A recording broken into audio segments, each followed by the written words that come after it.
You know, one of the things that can really aggravate me from time to time, and we can all fall into the trick, most certainly the NFL scouting community can fall into this trap, is we can focus a little bit too much on the measurables and physical upside and all of this and all of that. And to be fair, sometimes that's important, and sometimes that matters, and sometimes it gives you an indication that a guy's upside really is huge, and that they may very well end up being a better NFL player than they were a college player. But sometimes what happens is we can get so caught up in this guy's an inch or two too short, or his arms are an inch or two too short, and we automatically dismiss him or knock him down as a prospect because of that reason. Like that's the primary knock. And while it means they're not a perfect prospect and it's a flaw and it's something they would potentially have to deal with, it's like, does that one thing really take away everything else good that they do? I mean, look, to me it's very similar to, let's say in theory, you have a 10-inch cock. If you had one day all of a sudden a 12-inch cock, you've still got a monster dong. Are you really going to be able to hit that much deeper of a spot? Because depending on the girl, you might not be able to go any deeper. Was the 10 inches good enough to get the job done? Shit, 6 inches is good enough to get the job done in most cases. 10 is just bragging rights and ego. Yeah, it's ideal, but you don't need it in order to be able to succeed, get the job done. And 12 inches, just like I said, just horse dick stuff, bragging rights, and in no way indication means that you'd be better, and potentially you'd be worse because you'd be too damn long and too damn big. Doesn't matter if you have the bragging rights, it could become a hindrance. I know it seems like a ridiculous analogy, but the point I'm getting at here is sometimes what you've got is good enough. Shut up. Isaiah Wynn. What a hell of a transition right there. But I look at this guy, and there's so many elements of him that to me scream left tackle at the NFL. Left tackle at the NFL. Left tackle at the NFL. But because he's only like 6'2.5", 6'3", his arms aren't the longest. They're less than ideal. It's automatically thought that he has to kick inside the guard, or that potentially his best position in the NFL might be center. And that may very well be right. But it still doesn't mean that he can't stick outside. And it still doesn't mean his greatest value might potentially be as a left tackle. And it's in large part solely due to the fact that his height is about 2 inches too short, and his arms are about 2 inches too short. Like, what gives? I don't get us sometimes. I really don't. But you look at Isaiah Wynn. I love him on film. I really do.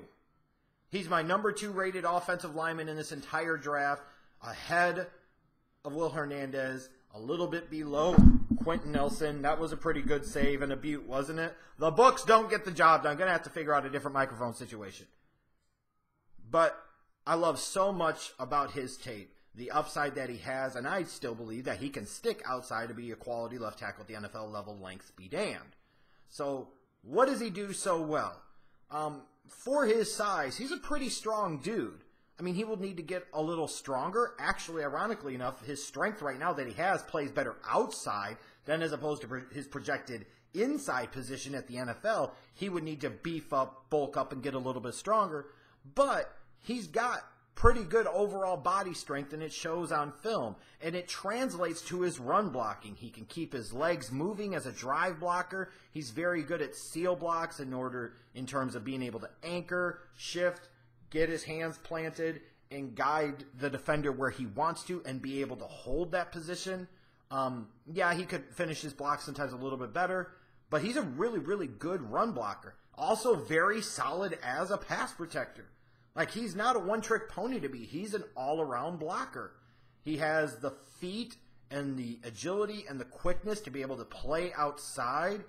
He also has the ability to be incredibly effective as an athletic interior lineman that you could deploy on poles and such, and he could easily get to the second level.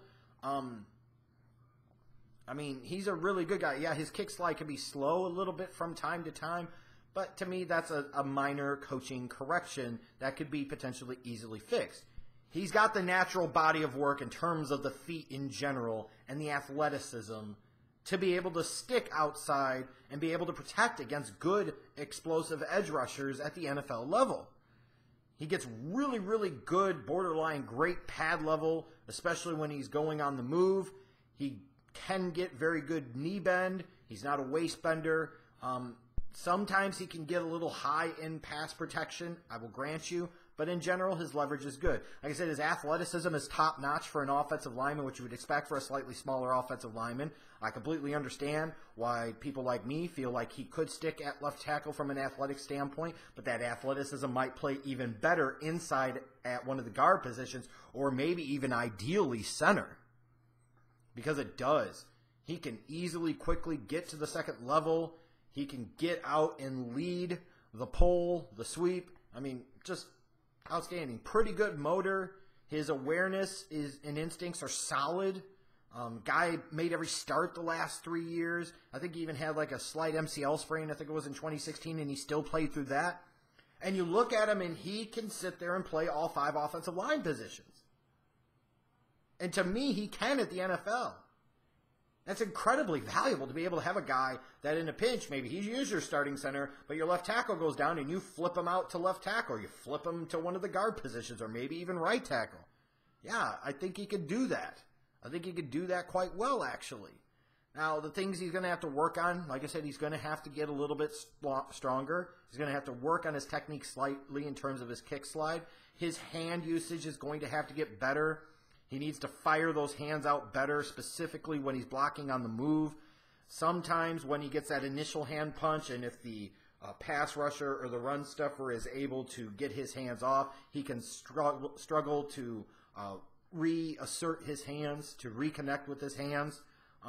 Also, you'll notice with his hands that he can be late sometimes in terms of the initial fire up. As he's dropping back in pass protection, he needs to get him in better position. But even like a lot of these other things that I look at, like, yeah, he could get a little bit stronger. Yeah, he could get better with his hands.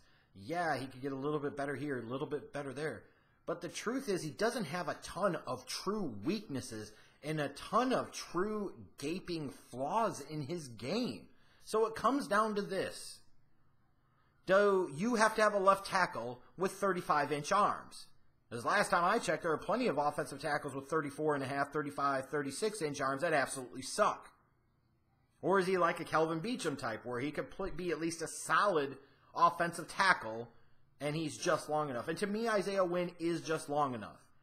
I might agree that his best NFL position may be center, but either way, to me, he's a player. He's a real player. And I wouldn't be surprised if he ends up being the second interior lineman drafted in this class before Will Hernandez and after Quentin Nelson, because he's going to provide more versatility and could potentially fit more teams, more schemes. I love Isaiah Wynn on film, and I'd be absolutely stunned if he's not a long-time productive starter and possibly Pro Bowler in the NFL.